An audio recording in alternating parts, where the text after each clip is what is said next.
శ్రీమాత్రే నమ. జయ గురు దత్తాత్రేయ నమ. ఈ వీడియోలో మనం కుంభరాశి వారికి 2026వ సంవత్సర ఫలితాలు తెలుసుకుందాం. అంటే ఇది ముందుగా మీరు ప్లాన్ చేసుకుంటే ప్రధానమైనటువంటి మార్పులు ఏమైనా ఉంటే దాని ప్రకారం మీరు నడుచుకోవచ్చు. దానికోసం ఈ వీడియో చెప్పడం జరుగుతుంది. కుంభరాశి వారిది ఒక ప్రత్యేకమైనటువంటి మార్గం అన్నమాట. అందరూ ఒక మార్గంలో వెళ్తూ ఉంటే వీళ్ళ ఒక ప్రత్యేకమైనటువంటి మార్గంలో నడుస్తూ ఉంటారు. ఎంతసేపు కూడా ఏదో ఒక బాధ్యత రెస్పాన్సిబిలిటీ పెట్టుకోవడం, దాని కొరకే జీవితం అంతా పోరాడడం జరుగుతూ ఉంటుంది. చాలా వరకు అంటే బాల్యం అంటే ఇంచుమించుగా ఎడ్యుకేషన్ టైంలోనే కొంతవరకు కుటుంబ బాధ్యత స్వీకరిస్తూ ఉంటారు. మరి వీళ్ళకి ఇంకా ఆదాయం లేకుండానే ఈ అప్పులు చేసి తల్లిదండ్రులు కొన్ని ఇబ్బందులు కానీ కుటుంబ అవసరాలకు కానీ ఈ విధంగా వీళ్ళు కొంతమంది పార్ట్ టైం అది కష్టపడి కుటుంబాన్ని ఆదుకుంటూ ఉంటారు. మరి కొంతమంది ఈ విధంగా ఏదో లోన్ పెట్టి కూడా ఇస్తూ ఉంటారు. అందుకే వీళ్ళు ఇంకా ఉద్యోగంలోనే ప్రవేశించకుండానే వీళ్ళు కొంత అప్పులో డెఫిసిట్లో పడిపోయే అవకాశాలు ఉంటుంటాయి. చాలామంది ఏంటంటే ఎవరైతే ఈ కుంభరాశిలో విద్యార్థులు ఎవరైతే జీవితంలో నిలదొక్కుకోవాలి అనుకుంటున్నారో పిల్లలు ఉంటారు కదా, వాళ్ళు కంపల్సరీగా మీ వరకు మీ బాధ్యతగా మీ చదువు మీ యొక్క వ్యవహారం చూసుకుంటేనే నెంబర్ 1గా ఉంటుంది. అయితే కుంభరాశిలో ఎవరైతే ఉంటారో పిల్లలు, వారి యొక్క తల్లిదండ్రులు కూడా చాలా వరకు జాగ్రత్త పడవలసి ఉంటుంది. అంటే ఈ పిల్లలకి మీ కష్టాలు మీ బాధలు మీ చికాకులు చెప్తూ ఉంటే వీళ్ళ పాపం ఇబ్బంది పడి చదువు డిస్టర్బ్ అయ్యి వీళ్ళేదో ధనం సంపాదించి మీకు సహకరించడం జరుగుతూ ఉంటుంది. అందువల్ల ఎట్టి పరిస్థితుల్లో కూడా కుంభరాశి సంబంధించిన పిల్లల మీద అంటే 25, 26 అంటే ఉద్యోగం రాకముందు అనుకుందాం, వాళ్ళ మీద ఎట్టి పరిస్థితుల్లో కూడా మీరు భారం మోపవద్దు. వాళ్ళు ఏదో కారణంగా మీకు డబ్బు తెచ్చిచ్చినా మీరు దాన్ని ఏ విధంగా తెచ్చాడు ఏంటి కదా అనుకొని ఒక విధంగా చూడాలి తప్ప ఇది వాళ్ళ మీద బడ్డెన్ వేస్తే మాత్రం జీవితంలో వాళ్ళు నిలదొక్కోలేరు సరికదా, జీవితం అంతా కూడా అన్సక్సెస్ఫుల్గా వెళ్ళడం జరుగుతుంటుంది. ప్రధానంగా ఈ కుంభరాశి వారు సక్సెస్ పోవడానికి కూడా కారణం ఇది. చాలా సందర్భాల్లో సొంతంగా ప్రేమను కూడా త్యాగం చేస్తూ ఉంటారు. వచ్చిన ఉద్యోగాన్ని వదులుకుంటూ ఉంటారు. అంటే ఎక్కడో దూర ప్రాంతంలో ఉద్యోగం వస్తుంది, తల్లిదండ్రులు ఇక్కడ పెద్దవాళ్ళు అయి ఉన్నారు, వాళ్ళని చూసుకోవాలనే ఉద్దేశంతో ఆ ఉద్యోగాన్ని వదులుకుంటూ ఉంటాడు. ఇక్కడ పెద్ద చిన్నపాటి ఉద్యోగం వస్తూ ఉంటుంది. ఈ విధంగా ఇతరుల కోసం త్యాగం చేయడం జరుగుతూ ఉంటుంది ఈ రాశివారు. బట్ డెవలప్మెంట్ అన్నది అది మీకు ఈజీగానే వస్తుంది, దాన్ని వదులుకుంటే ఎవడేం చేయలేడు. బట్ ఇప్పుడు ఈ రాశి వారికి రాశి యందు ఉన్నటువంటి రాహుగ్రహం ఒక విధంగా చాలా సమర్థవంతంగా కొన్ని గొప్ప అవకాశాలు వస్తాయి. అంటే మీకు టాలెంట్ ఉంది, కంపల్సరీగా సక్సెస్ రావడం జరుగుతుంది అన్నమాట. అంటే రాహు మనకి సాంప్రదాయేతర వృత్తులకి కారణమవుతూ ఉంటాడు. అది సినిమా ఫీల్డ్ అనుకుందాం, ఒక బ్యూటీషియన్ అనుకుందాం, లేదంటే ఒక వేరే మతంలోకి మారి వాళ్ళకి సేవ చేయడం అనుకుందాం. ఈ విధంగా చాలా వరకు ఇటువంటి సాంప్రదాయ వృత్తులకి విదేశ వృత్తులకి కారణమవుతుంటాడు. అదే వ్యక్తిగతంగా ఒక విధమైన జీవితంలో వారికి ఒక స్వార్థం ప్రవేశిస్తూ ఉంటుంది. తద్వారా ఏ విధంగా అయినా సరే ధనం సంపాదించాలి, జీవితంలో పైకి రావాలి, అనుకున్న ప్రయత్నం నెరవేరాలన్నటువంటి పట్టుదలతో ఉండడం జరుగుతుంటుంది. అదే పట్టుదలతో నిజాయితీలో మార్గంలో వెళ్ళినప్పుడు ఖచ్చితంగా జాతకుడు చాలా వరకు సక్సెస్ పొందుతూ ఉంటాడు.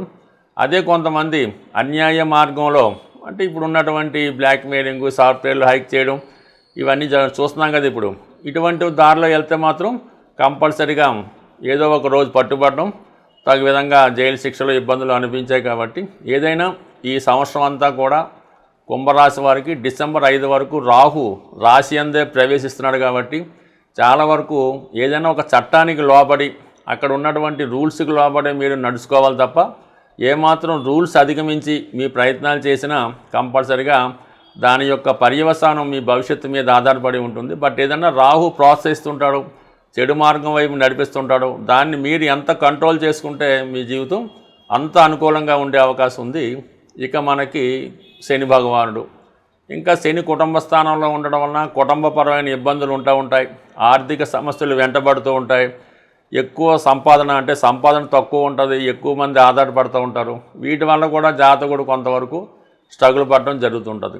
ఈ కారణాల వల్ల ఏంటంటే జాతకుడికి ఇక్కడ ఉన్నటువంటి ఉద్యోగంలో ఇబ్బంది వచ్చి వేరే ప్రాంతానికి మారి అక్కడ ఏదో ఉద్యోగం చేయవలసి ఉంటుంది. అంటే అక్కడ అతను బతుకుతూ ఇంటికి కూడా పంపడంతో ఈ సంపాదన సరిపోక ఇటువంటి ఇబ్బందులు అయితే ఉన్నాయి. బట్ ఏదైనా ముందుగా మీరు ఖర్చులు కంట్రోల్ చేసుకోవాల్సి ఉంటుంది.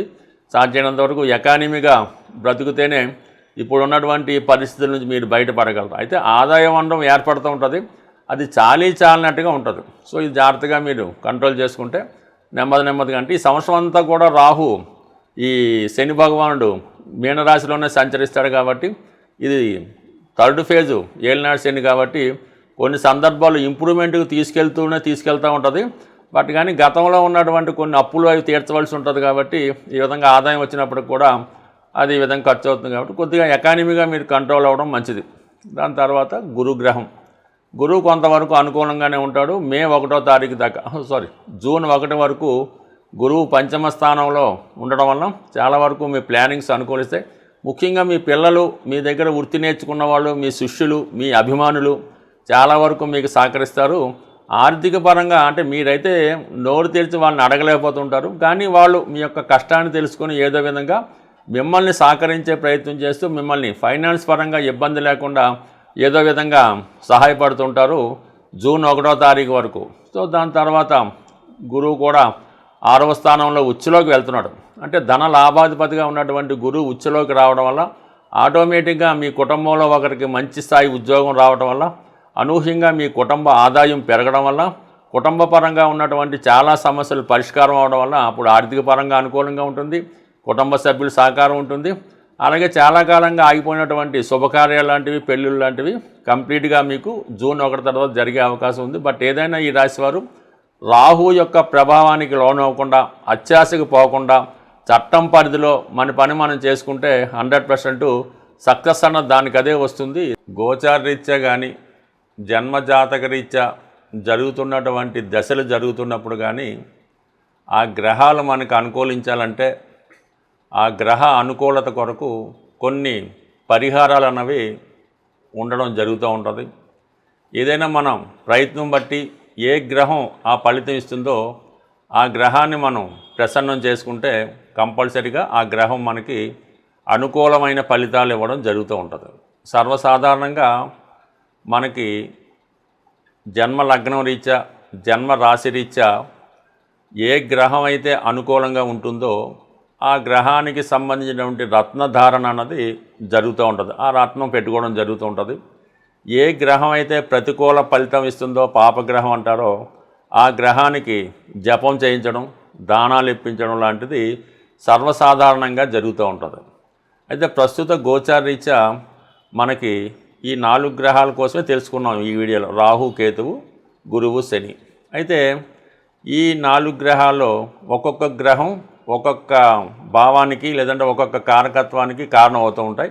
వాటి ప్రసన్నం చేసుకొని మనం ఎదుర్కొన్నటువంటి ఇబ్బందుల ప్రకారం ఆ గ్రహానికి పరిహారం చేసుకుంటే కంపల్సరిగా గ్రహం అనుకూలత ఇవ్వడం జరుగుతూ ఉంటుంది. దానికి మనం ఫిజికల్గాను తోడ్పడాలి, అలాగే మనకి దైవత్వ పరంగా కూడా చేసుకోవడం జరుగుతూ ఉండాలి.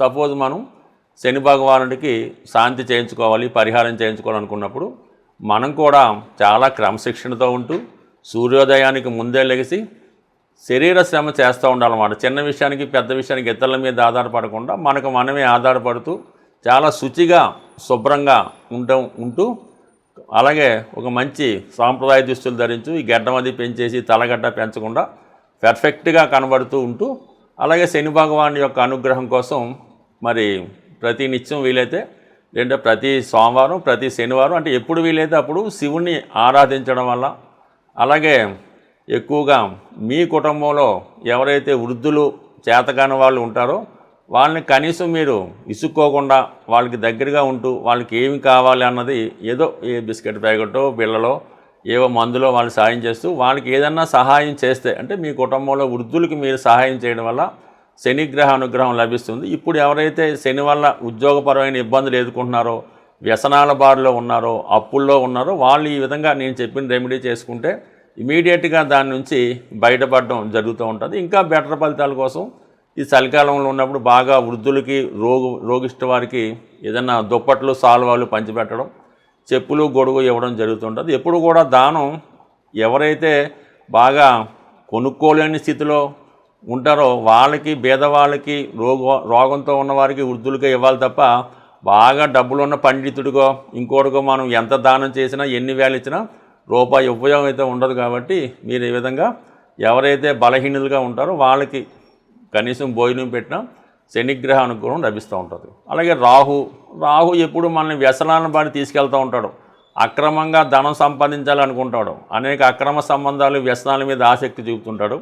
అటువంటి విషయాల్లో బాధపడుతున్న వారు రాహుగ్రహ అనుగ్రహం కోసం కంప్లీట్గా మీరు అమ్మవారి అనుగ్రహం పొందవలసిందే. దుర్గాదేవి ఆరాధన ప్రతి శనివారం ప్రతి శుక్రవారం అమ్మవారిని ఆరాధించడం, దుర్గా అష్టోత్తరం లలితా సహస్రనామం పారాయణ చేయడం. అలాగే స్త్రీల వంక అంటే మీరు ఎంత చిన్న వయసైనా పెద్ద వయసైనా ఎవరైనా స్త్రీలను దీన్ని పాపదృష్టిలో చూడకుండా వాళ్ళని గౌరవప్రదంగా చూడటం వల్ల రాహు అనుకూలిస్తాడు. మరీ ఇబ్బందుల్లో ఉన్నప్పుడు మినప గారెలు అంటే మినుములతో వడలు గారెలు కొన్ని ప్రాంతాల్లో అంటారు, మినప గారెలు లాంటివి తయారు చేసి ఎవరైతే దీర్ఘకాలిక రోగంతో క్యాన్సర్ కానీ అంటే గతంలో లెపర్స్ అని ఎయిడ్స్ అని ఉండేవి అటువంటి వారికి ఈ మినప గారెలు పంచిపెట్టడం వల్ల రాహుగ్రహం పరిహారం లభిస్తూ ఉంటుంది.